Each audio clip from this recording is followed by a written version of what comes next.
Samia Shalabi, and I make jewelry, I design jewelry, and I lead tours in India. I went to India in 1999, and I was traveling around India, and I went into this little shop in Jaisalmer, which is in very western India. It's on the border of Pakistan, and it's so beautiful. It's like this, it's a city in the desert, and it's surrounded by a wall.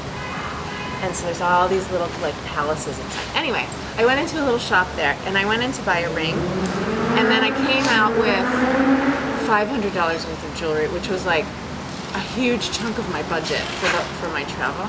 And I was like, I'm gonna go home and I'm gonna sell this, and then I'm gonna buy a plane ticket back to India. And so I did.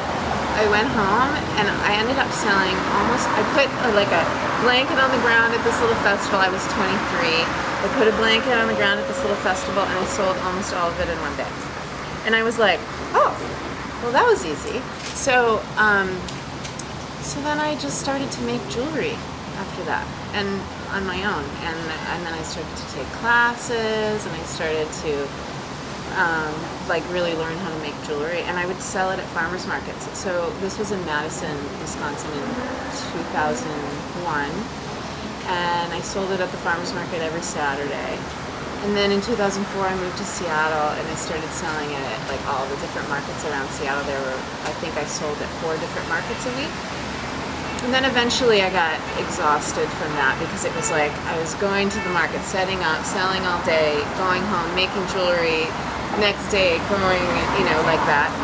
And so I shifted from doing markets to doing selling wholesale. So I was kind of doing half markets, half wholesale.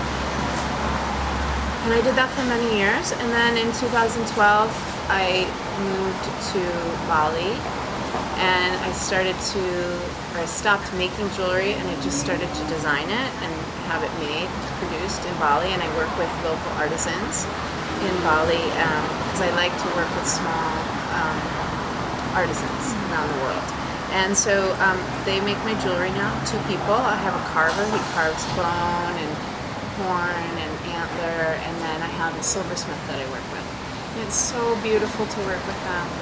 And I still go back to India every year, but I've been studying goldsmithing in India for all these years, so since 2003. And I have 2 teachers there, and then we design and make jewelry together as well. So I kind of have this, I bounce between India and Bali, and I make jewelry, and then I sell it all over the world.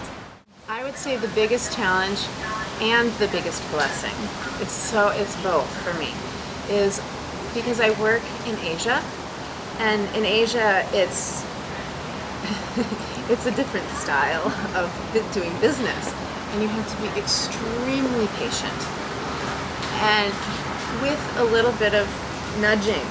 And so I would say I have a lot of anxiety about getting my things finished and getting it working in a way that is going to be sellable.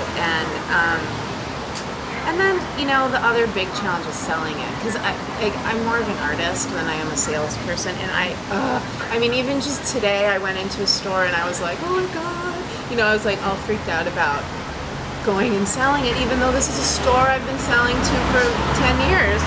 But I have anxiety. That's a challenge for me. Selling is the actual part that I have to do to make a living, not the making part, the selling part.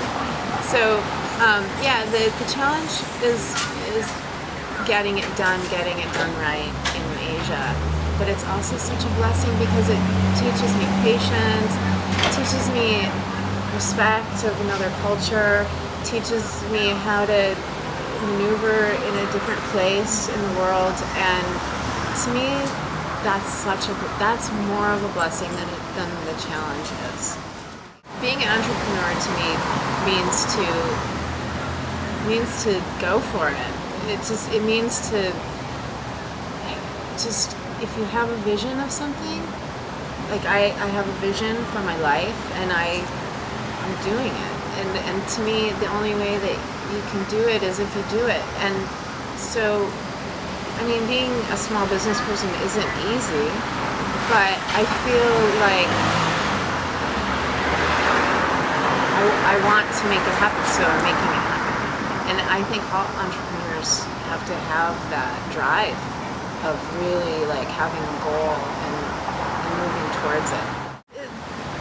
It means taking risks, and it means conquering fears, and it means going for it.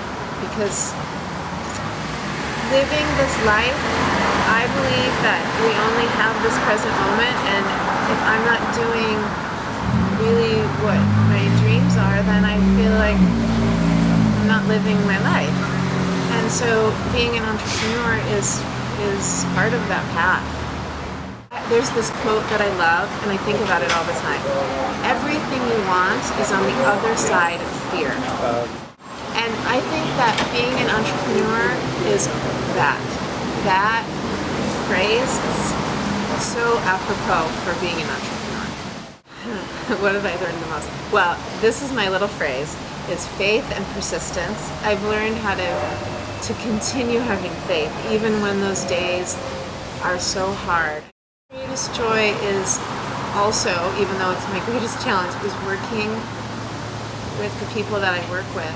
It's just so beautiful to work with my people in Bali and my people in India, and then to see the joy of people wearing my jewelry. Just today I got this message on Facebook from this woman who said, "Samia, I've been wearing your earrings and I just gave them to this woman from Argentina, and then I bought another necklace," and she's just like, I mean, that makes me happy.